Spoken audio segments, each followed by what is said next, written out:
अस्सलाम वालेकुम, मैं शाहिद हुसैन हूँ। सिंध हाई कोर्ट में इस वक्त मौजूद हूँ। आज जो है वुकला की जानिब से सिंध हाई कोर्ट और सुप्रीम कोर्ट में जो जजेस की तकर्री के ऊपर जो तनाज़ा चल रहा है, उस मामले में एक मुल्क भर की जो वुकला तंजीमें हैं उनका एक मुश्तरका कन्वेंशन हो रहा है। Sindh high court bar association की अपील पर तमाम वुकला नुमाइंदे इसमें शामिल हैं और इनका लाहेमल तो कुछ देर में सामने आएगा, क्योंकि काफ़ी सारे वुकला रहनुमा इस मामले को लेकर काफ़ी संजीदा है और काफ़ी एक लड़ाई झगड़े और एक घुमसान का मामला जो है सामने आ चुका है। लेकिन इसी के साथ साथ एक बहुत बड़ी खबर है, वो खबर मेरे साथ आपके साथ शेयर करने के लिए असगर उमर साहब होंगे। काफ़ी सीनियर और काफ़ी एक कानून पे महारत रखते हैं, हमेशा इस मामले में सपोर्ट करते हैं।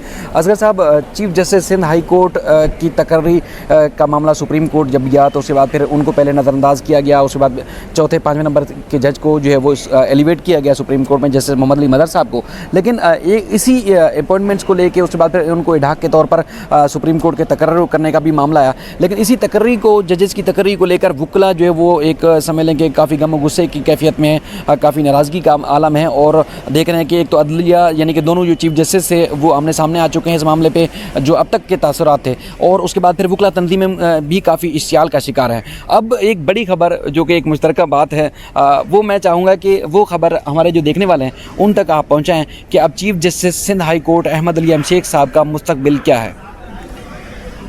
जी, मुस्तकबिल जैसे तमाम जजों का इसी तरीके से chief justice Ahmed Ali M Shaikh का भी मुस्तकबिल है। और वो जो एक सूरत हाल पैदा हुई थी कि एडहॉक के तौर पर ले आया जाए, जुडिशल कमीशन ने फ़ैसला कर लिया और फिर एक नोटिफिकेशन जारी हो गया है, हलफ बर्दारी की तकरीब होगी। ये मामलात जो आग लगी हुई थी, शायद इस पर फायर ब्रिगेड ने कुछ काम किया है और ये आग सर्द हो गई है। जो हमें बज़ाहिर नज़र नहीं आ रहा है, ये टेंट बता रहा है कि यहाँ पर वुकला का महाद लगेगा, पंडाल सजेगा और यहाँ तकारीर भी होंगी। लेकिन अमली तौर पर सूरत हाल ये कुछ ऐसी है कि दोनों तरफ से महसूस किया गया और सूरत हाल पे काबू पाने की कोशिश की गई है। इवन उस वक्त तक तो जब चीफ जस्टिस गुलजार अहमद साहब हैं मुल्क से बाहर चले गए हैं, एक तो सूरत हाल वैसे भी इल्तवा का शिकार हो गई है, लेकिन बहुत सारे हल्के अटॉर्नी जनरल समेत वफाक के लोग जो हैं वो इसमें एक्टिवेट हुए हैं और उन्होंने इसमें सरगर्मी दिखाई है। और ये मामला मैं समझता हूँ कि इस हद तक रुक गया है कि उनके ख़िलाफ़ 206 की कार्रवाई की जाए। वो यहाँ चीफ जस्टिस का स्टेटस एंजॉय करेंगे, इवन कि जब तक के सुप्रीम कोर्ट में कोई और फैसला नहीं हो रहा था, कोई और निश्चित खाली नहीं होती, कोई सूरत हाल तब्दील नहीं होती। अच्छा, ये सर क्योंकि अभी जो था वो जैसे प्रेस रिलीज भी जारी हुई, आपको अगर हम अपने नाज़रीन, अपने देखने वालों के लिए कुछ वाज़े रखें तो अटॉर्नी जनरल पाकिस्तान खालिद जावेद साहब यहाँ कराची में मौजूद थे। 2-3 रोज़ से उनकी मुलाकात भी उनसे सहाफ़ियों को हुई और बड़ी उन्होंने ऐसी बातें बताई जो अंदर की बातें हैं, जो उन्होंने इस सारे मामले में जो वुकला और अदलिया में तकसीम और उसके बाद फिर सुप्रीम कोर्ट और सिंध हाई कोर्ट में एक कैफियत ऐसी थी कि जिसमें लग रहा था कि तनाज़ा काफ़ी बढ़ गया। तो उन्होंने वाज़े किया कि अब वो उस आग को ठंडा करने में कामयाब हो चुके हैं। अब मुस्तकबिल में अहमद अली एम शेख साहब जो है वो मुस्तकिल जज के तौर पर एलिवेट होंगे, ना कि इडाक के जज के ऊपर एलिवेट होंगे। अच्छा, कुछ उन्होंने एक प्रेस रिलीज और एक नोटिफिकेशन के मामले में भी काफ़ी एक निशानदेही की कि इडाक के जज के तौर पर, वो बताइएगा क्या मामला था। देखिए, शायद मामला सारा सूरत हाल ये थी कि सिंध हाई कोर्ट से शुरू हुआ, बल्कि कराची से ये मामला शुरू होता है। और इस्लामाबाद में भी जो जंग हो रही है वो जजों की, उनका ताल्लुक भी सिंध हाई कोर्ट से है। वफाकी वज़ीर का भी ताल्लुक, वज़ीर कानून का ताल्लुक कराची से, अटॉर्नी जनरल ख़ुद पाकिस्तान कराची से हैं। अब वो अपने कराची घर वापस आए हैं या इसको मॉनिटरिंग करने के लिए आए हैं जो ये कन्वेंशन यहाँ हो रहा है। तो सूरत हाल काफ़ी, वो अपने तौर पर बहुत पुरुम्मीद नज़र आते हैं कि ये सूरत हाल डिफ्यूज़ हो गई है।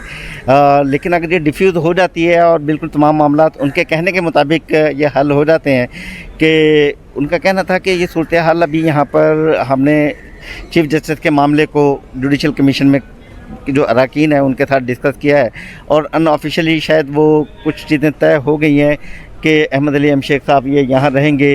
जस्टिस आयशा मलिक की तकर्री होगी और फिर जैसे अगले साल में बहुत सारी नशिस्तें खाली होंगी तो एडहॉक की बजाय मुस्तकिल जज के तौर पर अहमद अली एम शेख चले जाएंगे, जो अपनी डिग्निटी के साथ, वक़ार के साथ, जो एक चीफ जस्टिस की सीनियरिटी है। और इसके साथ साथ फिर जो दूसरे जो जज हैं सिंध हाई कोर्ट के सीनियर जज हैं, उन्हें भी चीफ जस्टिस बनने का मौका मिले, वो भी इंतज़ामी अमूर को भी देखेंगे और वो इस स्टेटस को, जो सारी ज़िंदगी की ख्वाहिश होती है किसी जज की कि वो चीफ जस्टिस बने, अपने सूबे का बने, तो ये दूसरे जजों को भी मौका मिलेगा। और तो उनका तो अपनी हद तक ये वो खासे मुतमईन नज़र आते हैं। लेकिन जब ये यहाँ पर वकला का ऑल पाकिस्तान रिप्रेजेंटेटिव आ रहे हैं तमाम इसके, तो वो अपने कुछ ये चाहते हैं कि कि सिर्फ एक वकला का भी ये जो यहाँ कहना है, जो मेरी बात हुई है बैरिस्टर सलाहुद्दीन से और दूसरे वकला से, वो कहते हैं एक जज का मामला नहीं है, एक जस्टिस अहमद अली शेख का मामला नहीं है, बल्कि हम ये चाहते हैं कि एक असूल, एक प्रिंसिपल तय हो जाए ताकि तमाम जज साहिबान पीस ऑफ माइंड के साथ अपना काम करें और अपनी तरक्की के बारे में, एलिवेशन के बारे में जो भी सोचें वो यकसुई के साथ सोच सकें कि उनके साथ क्या मामला होने वाला है। तो उनका भी ये कहना था कि सिर्फ एक जस्टिस अहमद अली शेख का मामला नहीं है, मामला सीनियरिटी का है, सीनियरिटी के असूल का है। लेकिन सीनियरिटी का असूल पर फिर जस्टिस आयशा जब जाएंगी पंजाब से, फिर देखें क्या वायलेट होता है, फिर क्या ये मामला होता है। और 9 तारीख को शायद फिर जुडिशल कमीशन की तारीख रख दी गई है, तो उसमें जी सर एक और भी चीज़, मतलब वो जो कामयाब हुए, जो उन्होंने बताया, आप भी रियलाइज़ करते हैं, बल्कि उन्होंने एक बात को तस्लीम भी किया कि जो उन्होंने जब से chief justice Sindh high court बने अहमद अली शेख साहब, तो कोई बड़े फैसले या कोई ऐसी चीज़ें नहीं की जिसकी वजह से मेरिट पे उनको लिया जाता। लेकिन वो जो कामयाब हुए, या वो क्योंकि एक अच्छे माइंड के और बड़ी एक दूरस मामला को सोचने वाले, समझने वाले खालिद जावेद साहब, उन्होंने जो बात बताई वो कहते हैं कि इस तरह मजीद तनाज़ा बढ़ेगा सूबे और वफाक के दरमियान।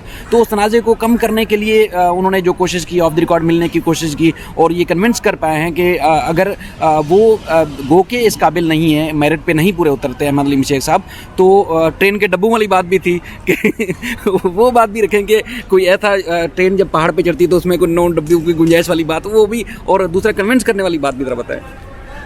देखें, हमें ये नज़र आ रहा है कि अटॉर्नी जनरल पहले दिन से, जैसे जुडिशल कमीशन का इजलास हुआ था, उसके बाद किसी का भी मौक़िफ़ ज़राए से आया, ज़ुबानी तौर पर आया, लेकिन उन्होंने अपना रिटर्न स्टेटमेंट दिया था और इसमें उन्होंने एडमिट किया था कि एडहॉक जज का, क्योंकि वो चाहते थे कि मुस्तकिल जज के तौर पर आए, लेकिन वो नहीं हुआ, तो वो चाहते थे कि वफाक, सूबे, इकाइयाँ, लिसानी इकाइयाँ, फेडरेशन के जो तकाज़े हैं उन्हें निभाने के लिए उनका ख्याल था कि एडहॉक तौर पर अहमद अली शेख साहब सिंध हाई कोर्ट से आ जाएं कि एक सिंधी बोलने वाला जज आ जाए। उसके लिए उन्होंने आउट ऑफ बॉक्स भी बड़ी कोशिशें की। ख़ुद वो चीफ जस्टिस से मिले, उस वक्त के सीनियर प्यूनिंग जज जस्टिस मुशीर आलम से मिले, दीगर जजों से मिले और इत्तफाक राय हासिल करने की उन्होंने कोशिश की।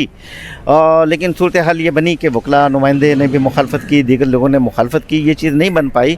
तो उनका कहना था कि चीफ जस्टिस डिज़र्व करते हैं, सीनियरिटी पे उन्हें जाना चाहिए, लेकिन अगर कोई कहीं खामी भी होती है तो हर पहाड़ पे चढ़ने वाले इंजन में भी, ट्रेन में भी होगा तो 4 आप इंजन लगा देंगे, 2 इंजन लगा देंगे, 3, 4, 5 इंजन लगा देंगे, लेकिन डब्बे तो 10 चल रहे होते हैं। तो सफ़र जारी रहना चाहिए, सफ़र नहीं रुकना चाहिए। जुडिशरी हमारा अदारा है, इसे मोहब्बत करनी चाहिए। यहाँ जो कुछ भी हो रहा है उसे साथ लेकर चलना पड़ेगा। किसी एक को फिंगर पॉइंट करके उसको अलहदा नहीं कर दिया जाएगा, उसे उठाकर नहीं फेंक दिया जाएगा। इससे दूसरे लोगों में एहसास महरूमी पैदा होगी, गलत मैसेजेस जाएंगे। उन्होंने तो बिल्कुल पाकिस्तान का हवाला दिया कि अगर सही नुमाइंदगी नहीं हुई तो मशरक़ी पाकिस्तान अलहदा हो गया। तो ये तमाम चीज़ें देखना पड़ती हैं। अमूर मुमलकत खुसरवा दानंद जो भी हुकूमत के निज़ाम चलाते हैं, उनको ये पता भी होता है कि फिर हुकूमत कैसे चलानी है।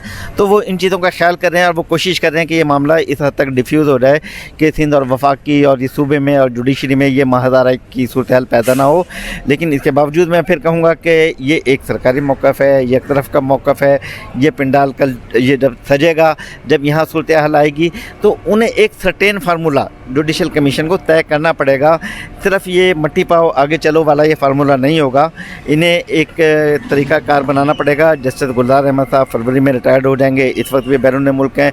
इसका मतलब है उनका थोड़ा सा दूसरा सर ये, और तो मतलब अभी ये तो ऑफ द रिकॉर्ड जैसे या हमसे जो उन्होंने गुफ्तगू में बताया, लेकिन ये तो अभी ऑफिशियल ये बात होनी है ना कि वो जो नोटिफिकेशन जारी किया गया इनको एडहॉक जज के तौर पर तकर्री का, उसकी क्या हैसियत होगी, क्या ख़त्म ही हो गया या उसके लिए उसको वापस लिया जाएगा? ज़ाहिर है कोई ना कोई एक तो मामला तय होगा कि ये अब एडहॉक के तौर पर नहीं जाएंगे और जब भी जाएंगे मुस्तकिल तौर पे इनकी तकर्री होगी सुप्रीम कोर्ट में। ये तो अभी मज़ीद वाज़े होना है। देखें, नोटिफिकेशन का हमारे यहाँ बड़ा एक अजीब मामला है। आर्मी चीफ़ की तकरीर के जो नोटिफिकेशन थे, जब भी हम देख रहे थे कि वज़ारत कानून का एक नोटिफिकेशन आता था, एक नोटिफिकेशन वापस जाता था, वो बिल्कुल ठीक नहीं होते थे। इसी तरीके से अटॉर्नी जनरल ने बहुत लाइट लिया है कि एडहॉक जज का नोटिफिकेशन या वहाँ जुडिशल कमीशन ने फ़ैसला कर लिया, लेकिन हलफ बर्दारी, उनका कहना था कि हलफ बर्दारी की ज़रूरत नहीं होती है एडहॉक जज की। लेकिन एडहॉक जज की तकरीबन हलफ बर्दारी रख ली, गलती से जारी हो गया, लेकिन कौन कहाँ कैसे बैठा है, किस वक्त गलती हो जाती है, पूरा मुल्क एक हिजान में मुब्तला हो जाता है। पूरी जुडिशरी, पूरे अदारे जो है वो परेशान हो जाते हैं। अब इसका क्या स्टेटस होगा, इसके बारे में तो जस्टिस गुलजार अहमद जब मुल्क से वापस आएंगे तभी पता लगेगा, क्योंकि मुझे नहीं लगता कि इसके बाद जो अभी फौरी तौर पर उस पर कोई कार्रवाई होगी कि क्यों नहीं आया और 206 के कॉन्सिक्वेंस किए जाएँ और नताइज कुछ किए जाएँ।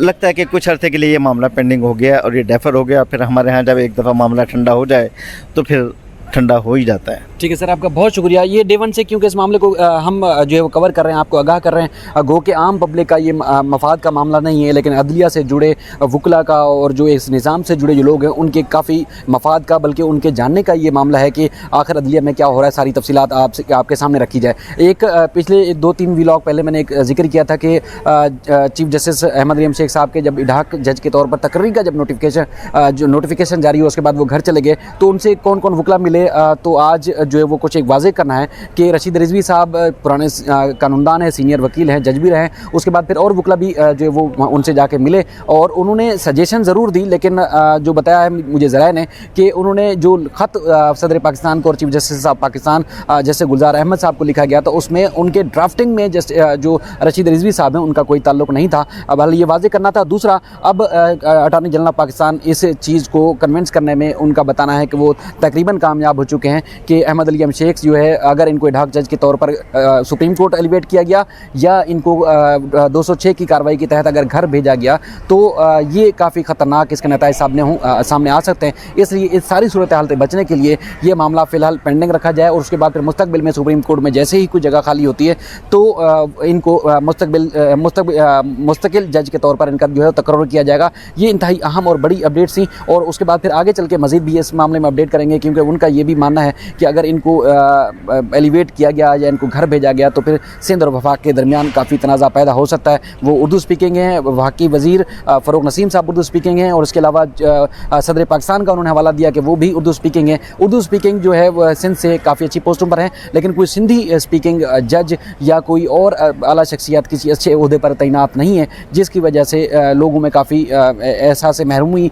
या कोई तनाज़ात पैदा होते हैं। इसलिए ये इक़दाम जो है वो गलत है, क्योंकि वो ब्रॉड माइंडेड हैं, काफ़ी दूरस मामलात को सोचते हैं, आगे की सोचते हैं, तफरीक पैदा नहीं करते। उनकी कोशिश होती है हमेशा, उनको एज ए वकील भी जब यहाँ पेश होते थे तो हम उनको यही देखते हैं। असगर भाई, आप भी तकरीबन यही मामला समझते होंगे कि वो लड़ाई झगड़ा या तनाज़ा नहीं चाहते, वो चाहते हैं कि अफ़ाम तफ़हीम से मामला हल हों, कोई तफरीक ना पैदा हो। अगर अहलियत, काबिलियत या अहमद अली शेख के रवैये से कोई न परेशान है तो उसको नज़रअंदाज किया जाए, ना कि उनको इसका शिकार किया जाए। हाँ, वो अटॉर्नी जनरल बड़े यकसूद है कि अहमद अली शेख एक अच्छे जज भी हैं, एक अच्छे मुआशरे पे नज़र भी रखते हैं, लेकिन ये बात उन्होंने भी एडमिट की कि उनका कुछ रवैया ऐसा रहा अपने ब्रदर जजीद के साथ और इसके साथ उनकी पर्सनालिटी का पूरा इजहार नहीं हो पाया जितना अगर वो पॉजिटिव दे सकते, तो इसलिए उनके बारे में नेगेटिव परसेप्शन बहुत ज़्यादा हैं। तो लेकिन ऐसा नहीं है, अब वो जब जाएंगे और इफ़ाम व तफ़हीम की सूरत हाल में जाएंगे तो सूरत हाल बेहतर होगी। और लेकिन इससे पहले जो अभी 8 जजों की सिंध हाई कोर्ट में जगह खाली है, ये भी मेरिट पे फिलिंग होनी चाहिए। हम ये नहीं कह रहे कि एथनिक्स पे हों, लेकिन यहाँ सिंध के लोगों को, ये जो क्लाइंट्स आते हैं, ये अवामी मुफाद का मामला है, क्योंकि जो लोगों के तनाज़ात होते हैं उन्हें हल होना चाहिए और इंसाफ के मुताबिक हल होना चाहिए। तो यहाँ पर भी अपॉइंटमेंट होने चाहिए, मेरिट पर होने चाहिए। और जस्टिस अहमद अली शेख 2022 में, क्योंकि बहुत सारे वहाँ पर फारिग होंगे सुप्रीम कोर्ट में, के असामियाँ खाली होंगे, तो ये वहाँ जाएंगे और फिर इन्हें 3 साल मज़ीद मिल जाएंगे और ये अपनी खिदमत वहाँ पर अंजाम देंगे। जी, जैसे सूबे की खिदमत की इसी तरह मुल्क की खिदमत करेंगे इंशाल्लाह, और हमारी भी काफ़ी तवक्कुआत हैं इनसे।